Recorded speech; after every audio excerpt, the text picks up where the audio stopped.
me pose régulièrement la question, est-ce que tu achètes bio? Quels produits tu achètes en bio? Pourquoi tu fais ces achats? Alors mon avis sur le label bio, il a pas mal évolué depuis ces dernières années, en fait au fur et à mesure que j'ai fait mes recherches. Alors, il faut savoir qu'un Français sur deux croit que les produits bio, c'est une marque de luxe exempte de pesticides, mais c'est complètement faux. Alors bio, c'est pas synonyme de frais, de local, de plus savoureux, de plus riche en micronutriments, ni de plus sain. En effet, la recherche, il y a eu pas mal de recherches là-dessus, et si on regarde l'ensemble de ces recherches, elle conclut que qu'un produit soit bio ou conventionnel, ça change pas grand-chose à son goût, à sa valeur en micronutriments. Par contre, ça change son prix. Ça va sûrement surprendre beaucoup, mais l'Union européenne autorise l'usage de pesticides toxiques pour les humains et les abeilles. Le fait que la loi classe un pesticide comme naturel, ça ne veut pas dire que ce pesticide est inoffensif et pas toxique. Alors, la nature, elle sait faire des poisons super violents, et d'ailleurs l'humain, il aime bien imiter ces poisons-là pour divers usages, notamment pour les produits phytosanitaires. Mais heureusement, il existe des études pour évaluer la toxicité de différents produits. Voici quelques exemples de produits phytosanitaires utilisés en bio. Il y a le azadirachtin, le deltamétrine, l'endosulfan, le pyrétrine, le soufre, spinosade, le sulfate de cuivre, l'oxychlorure de cuivre.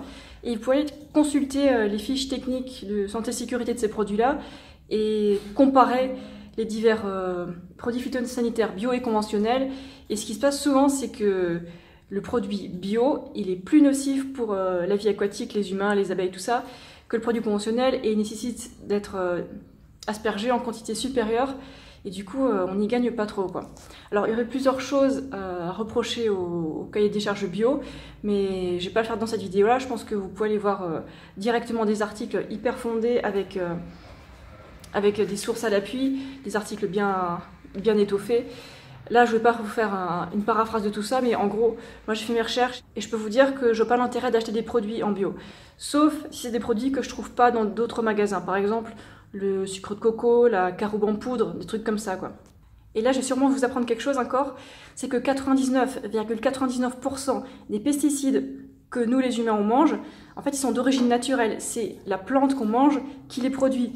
Et le reste, le 0,01%, c'est les pesticides rajoutés par les humains par-dessus.